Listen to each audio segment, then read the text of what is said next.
Hello everyone, welcome to our channel. ఈరోజు మన topic వచ్చేసి 1996 సైక్లోన్ ఇన్ కోనసీమ. 1996 తూర్పుగోదావరి జిల్లా నవంబర్ 4 కోనసీమలో అతిపెద్ద తుఫాన్. కోనసీమ చరిత్రలోని చీకటి అధ్యాయంగా చెప్పుకోవచ్చు. పసిఫిక్ మహాసముద్రంలో ఏర్పడిన అల్పపీడనం అండమాన్ దీవుల మీదుగా పయనించి తుఫాన్గా మారి బంగాళాఖాతంలో ప్రవేశించి నవంబర్ 4 కాకినాడ యానం మధ్య తీరం దాటింది. సుమారు 215 కిలోమీటర్స్ వేగంతో అత్యంత బలమైన గాలులకి చెట్లు, ఇల్లు పైకప్పులు, గోడలు కూలిపోయాయి. కిటికీ అద్దాలు వాటంతటవే పగిలిపోయాయి. విద్యుత్ సరఫరా తీవ్ర ఆటంకం కలిగింది. తుఫాన్ ప్రభావం ఎక్కువగా కోనసీమలోని అమలాపురం చుట్టుపక్కల ప్రాంతాల్లో ఎక్కువ నష్టం వాటిల్లింది. మొత్తం నష్టం ఈస్ట్ గోదావరిలో 70% ఉంది.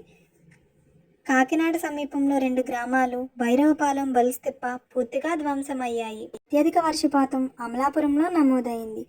కొబ్బరి చెట్లు అంటే ఇప్పుడు కేరళ, తమిళనాడు అంటారు, కానీ తుఫాన్ రాకముందు కోనసీమ దట్టమైన కొబ్బరి చెట్లతో మన ఊహకందనంత అందంగా ఉండేది. చాలామంది ప్రజలు చీకట్లోనే ప్రాణాలు అరచేతిలో పెట్టుకుని సమీప పునరావాస కేంద్రాలకు పరుగులు తీశారు. ముఖ్యంగా కొబ్బరి చెట్లకు ప్రసిద్ధి చెందిన కోనసీమ తుఫాన్ కారణంగా భారీ నష్టాన్ని ఎదుర్కొంది.